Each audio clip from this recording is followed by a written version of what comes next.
found out, you studying the cameras and studying monitors and doing all of that stuff, and then you had the in-ring career that you had, and it still proceeds to this day, and you're going to leave behind a legacy that anybody would be proud to claim.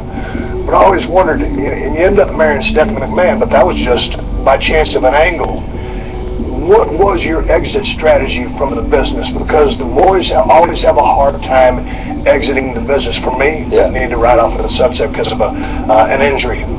What was your plan? I think for me, I don't know that I ever would have looked at it and said exit strategy, but honestly, I think I can look at it right now and say if none of the Steph stuff happened and I didn't meet her, and people bring this up a lot, and it's a criticism of me or a knock on me, and that at first bothered me. Was it's hard to, this is a tough business, and then when you get that and like all of a sudden everything that you've done is negated, and then I got past that, and criticizing you for what? For having what I have because of, right? If I never met Steph, if I never married Steph, I never would have been the guy. You didn't earn it. Yeah, I didn't earn it. I didn't any of that stuff. And Taker was one that said to me one time, he's like, "What do you care? What do you worry about what they think? You know what you do. You know who you are. You know what you do.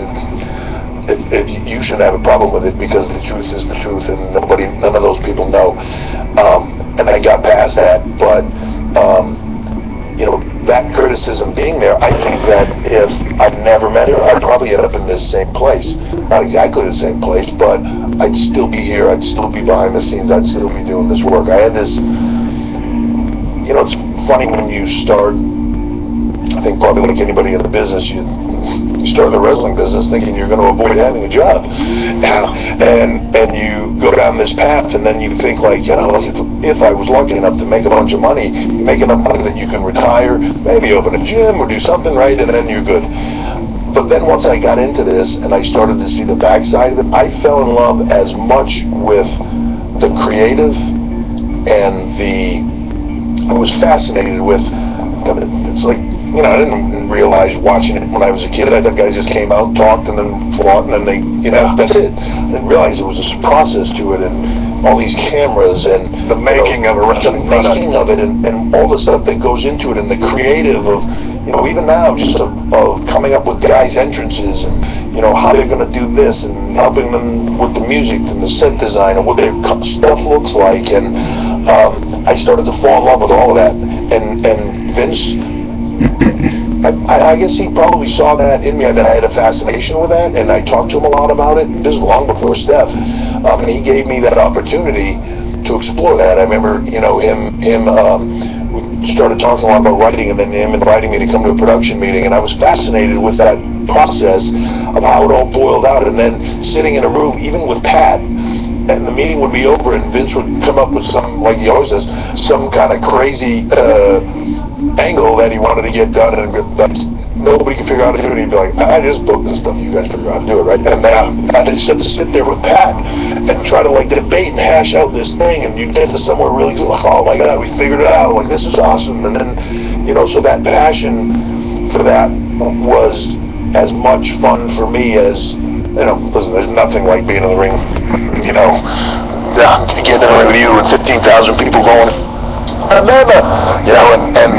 and just tearing that up. There's nothing like that. But now, for me, and I can say this with all honesty, like the jazz of me going down to Florida with these kids in NXT and that system, and seeing the light bulb go off for a kid, out creating something with them, and helping them to develop, and even, my hats up to Vince for letting me have that, and saying, to sink or swim or fail or succeed on my own, without having to have that input, and having to have that fallback to go to him and say, what should I do here? Of just kind of doing it has been so great to me,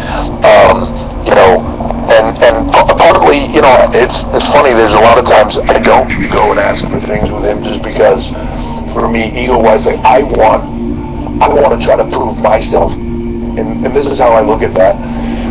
I don't know anybody that's in there that doesn't want to be up here, right, on Raw or SmackDown. So yeah, to me, they're all there to learn. guy? And he was like, yeah. And I said, what's going on? He said, I'm a little overwhelmed, I got to tell you. And he was really just said, I've just never had any, that you see a guy and you, the dude off of me and started punching the dude. I thought, yelling for the security to come in and get the guy out of the ring. That guy was like, what? He's like 6'8", like what? He's like 300 pounds, dude. Jack, like, dude, he was about 5'6". He was beating the tar out of me. Come on, my guest here. Yeah, the dude was 6'8". He's all at 320. I brought up China. Man, she had a hell of a run here. Absolutely. Will she ever go into the Hall of Fame? You know, that's one of those questions. Does she deserve to go to the Hall of Fame? Absolutely. Definitely challenge. First one to win the women's title. First one to win the title. Double-sided edge. Well, it is. First one to win the match is doing whatever she's doing, but definitely one should be in the Hall of Fame. Completely 100% transcended the business, changed the business, paradigm shifter of the business, right? Did what no woman ever did before, and was awesome at it, and a phenomenal talent. All the other stuff that happened, and I don't need to get into any of the other stuff, right? But there is no beef on this side with anything, and I mean that 100%. And from a career standpoint, should she be in the Hall of Fame? Absolutely. It's difficult, though, and this is the flip side of the coin that nobody looks at.